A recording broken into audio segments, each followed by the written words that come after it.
Brian, your first trip here as head coach played at Rosenblatt, which had was a legendary venue. In 2011, you helped open this stadium. You've been back several times. Is there a breaking in period for a stadium, a new venue like this? And has the atmosphere kind of evolved over the years since you've been back? I think so. Being fortunate to grow up in this area and go to so many College World Series games as a youngster in old Rosenblatt Stadium, the atmosphere there was special. And fortunately, in my career, I got to pitch in the event in that stadium. And then 2009, our first trip here, I actually also got a chance to coach in it when I was an assistant at Notre Dame 1 year in 2002. And so 9 was special, right? To, first time having grown up in that stadium to coach a team in it. Wasn't really crazy about who the manager was of the ball club in the other dugout. It happened to be one of my best friends, Paul Maneri, when he was coaching LSU. So wouldn't you know it, your first game that you're coaching in the College World Series is against your mentor. But certainly special Rosenblatt was, and the people in the community in Omaha that have been around a long time know how special that stadium and how instrumental it was in growing the College World Series. That said, a great decision was made to move the ballpark and build a brand new ballpark for sustainability for a long period of time. And I think this ballpark being built in downtown Omaha has helped develop downtown Omaha. The amount of hotels down here now, all the teams can stay down here, the restaurants, that my friend that owns the bar that has the Jell-O shots, in a 2-week period, he can live the rest of the year in Mexico after what he sells off Jell-O shots, Kevin Colgett, who also went to my high school, he owns those bars there. And so, listen, it's this is different. This is better. I loved Rosenblatt. This is better. It's more people. The fact that a fan can walk all the way around 360 around the stadium and take in great college baseball and, everything that goes on with this ballpark. So it's at the right place. It's here to stay for a long, long time. And, I said this yesterday. Somebody asked me what part of what makes this championship great, and certainly it's the community of Omaha and everything that goes on with it.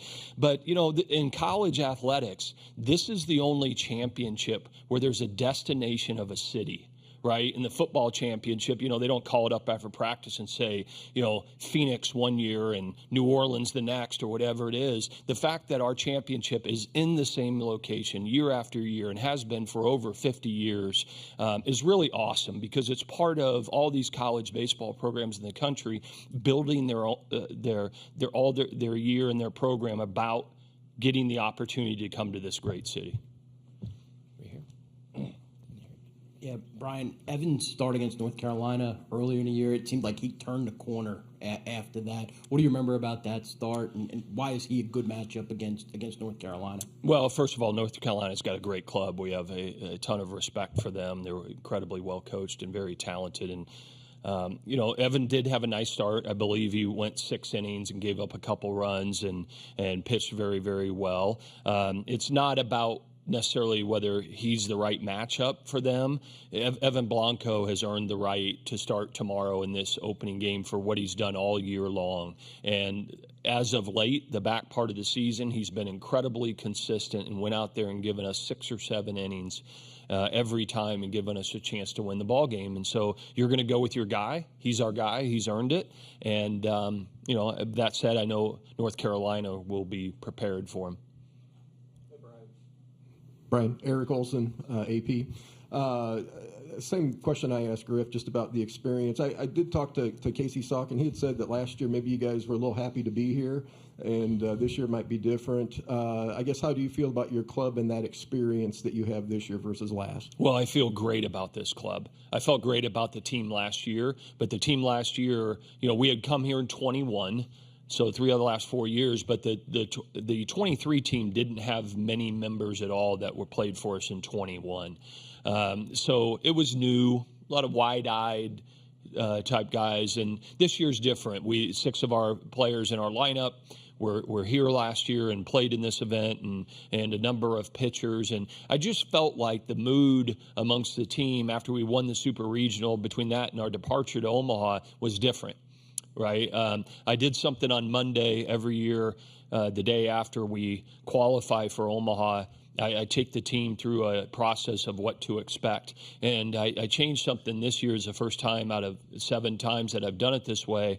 I asked the players that played in the event last year, some of them, to stand up and speak to their teammates about their experience last year and what does it take to win in Omaha, right? And because there's a lot that goes on. The families expect time out of them, the media, everything. And it was awesome to see O'Farrell and other guys step up and say, this is what I learned from last year, and this is what we need to do.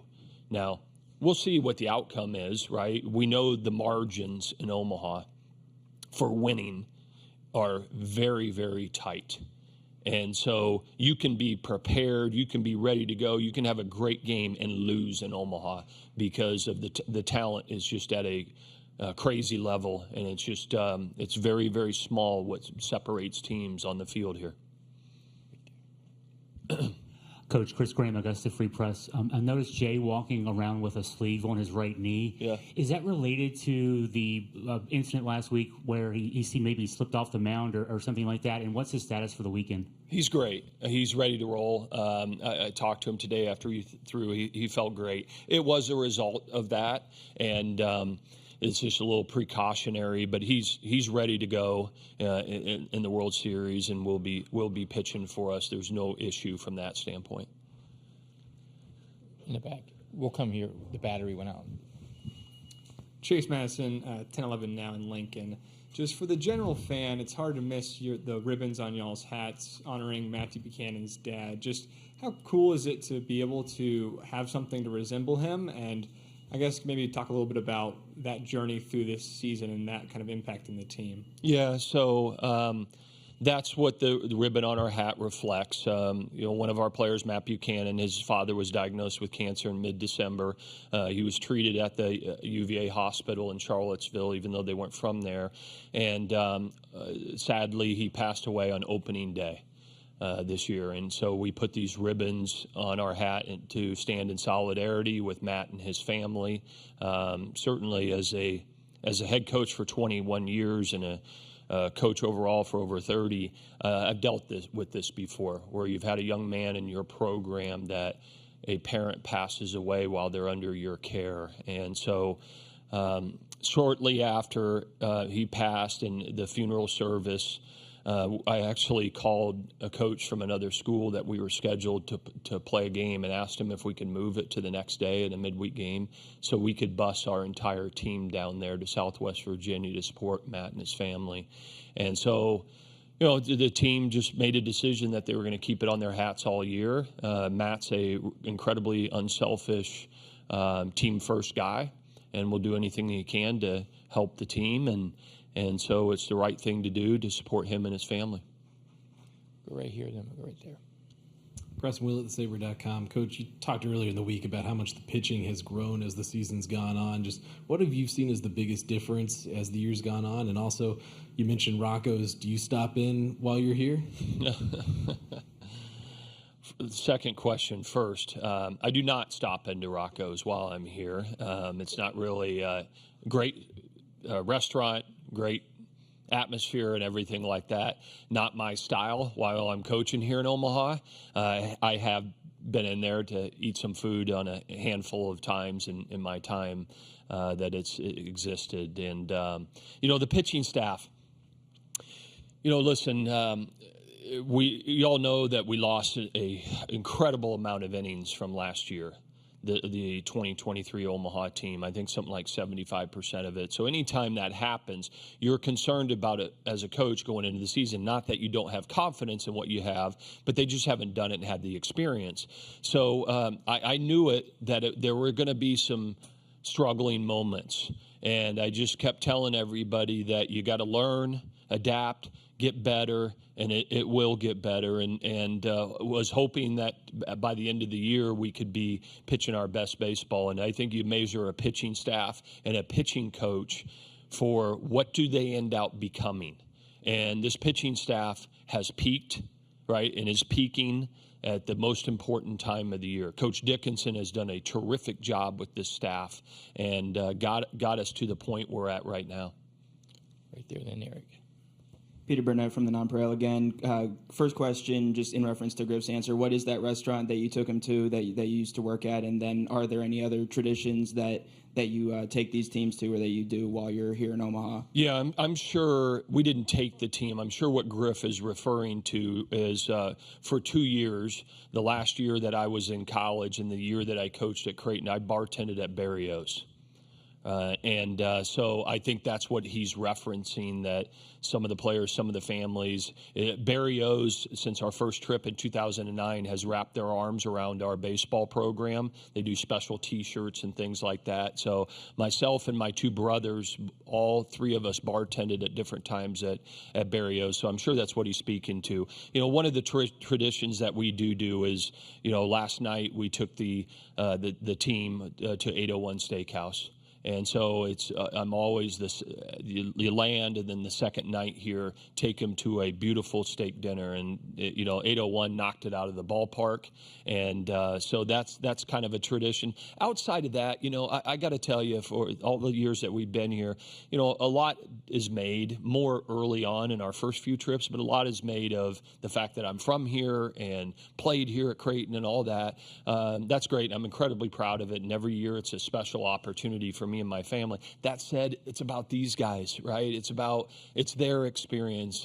It's not mine. I'm just a little bit a part of it, and so outside of that, there's not really many traditions we do, but we do talk about things, right? That from experience, what can we do?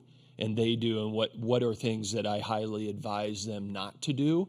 Like, hey, let's not go check out the zoo with our family on Saturday in between your first two games. Let's hold off on that until we win a couple and catch our breath. And so those are the things and the wisdom that I impart on them. Yeah, Eric Olson, AP. You kind of actually started to answer that maybe. I was going to follow up with what you had said. Griff had stood up and said some things about here's what you do and you don't do and so forth in Omaha. Yeah. Well, what were some of those things that he said or that any of the other veterans had said? Yeah, a big one was that, all their families come to town, right? And to make sure that they communicate with their families that we are here to win a national championship. And you as a player do not need to worry about your families. They'll be fine. And that you have to find time to get centered and get in your routine, right? When they're playing at home or we're playing in the road, it's nothing like this during the season. And, there's times every day that they get to lay in their bed and look at YouTube or whatever it is they do, right, when we're playing at Florida State. In Omaha, because all their families are here and you have Fan Fest and everything, it's great, okay, but it's about winning. It's about being prepared. So that was the big message from Griff and a couple of the other guys. Little things like get your tickets in on time, right? Try to stay away from as much noise as possible because it's about playing great winning baseball on the field. So, a lot of little things like that, hey, sign all the autographs, say hello to the little kid because I was that little kid. Henry Ford was that little kid in this stadium. And that's great. That's awesome. You're never too big for anybody. But that said, every day, find time that you can just sit there and get yourself ready to play. Last two questions right here. Yeah, 21 years in this job is a long time to be doing it. Longevity in college athletics is hard, and getting to Omaha 7 times is really hard. What keeps you going? What enables you to keep pushing forward so that each class has a shot at getting to Omaha? Well, what gets me going is every year giving the players an opportunity to be in a position to have this experience, right? And I don't want to let them down. okay? Because when they make a decision to come to our program, our history has shown that they have a really high percentage of chance to have this opportunity to be on a team to go to Omaha. And I'm proud as heck of that, right? So first and foremost, I don't want to let them down, right? And, a lot has been made over the last couple of years in college athletics with regards to the transfer portal and NIL and all that kind of stuff, right? I love it. Okay, I do. It has rejuvenated me, right? Rather than it being stale and the same thing in college athletics all the time, I've embraced it. I think it's fantastic, right? There's some downsides to it. I get it, right? But as an elite level college baseball coach, if you don't embrace it and figure out within your program, what do we need to do in this kind of landscape to continue to compete at the highest level, guess what? You'll get passed by, right? So I don't spend any time complaining about it. I say, bring it on, okay? And let's figure out in today's landscape, what do we need to do to continue to provide these young men the opportunity that they signed up for? Last question over here. Jake McKeever, College Baseball Central. Coach, you mentioned Henry was a local kid. Yeah. What do you remember about him as a recruit? How have you seen him grow? And then what was the pitch to get him on campus? Yeah, well, I started recruiting him when he was 9 years old. Y'all chuckle, okay? My son, Dylan, played Little League Baseball against Henry, right? So when I would go to McIntyre Little League and they have 2 fields, everybody would talk about Henry Ford. Greatest Little League player of all time in Charlottesville. Okay, this kid was a right-handed hitter. I'm telling you, you think I'm nuts? It was the buzz every summer. Look at this kid. He would playing a Little League game, he hit 3 home runs right-handed, and he would get bored and step up there and hit left-handed. Okay, he actually caught, right? And so I heard the buzz about Henry Ford when the kid was 9, 10, 11 years old, right? And so continued to follow him. We offered him an opportunity to commit to Virginia at a very, very young age. Great local family in Charlottesville, and he jumped on it right away. I think it was in 8th grade, right? He went away. He left Charlottesville. He went away to Tennessee to go to a boarding school his last 3 years to play in an elite high school baseball program, which was kind of cool for him, but then be able to come back knowing he was playing his college baseball here. Great player, fantastic person, and his approach to things as a freshman is absolutely one of the best I've seen. He's hitting the 4-hole for us all year and has delivered, and just incredibly proud of him. I'm glad he's in our uniform.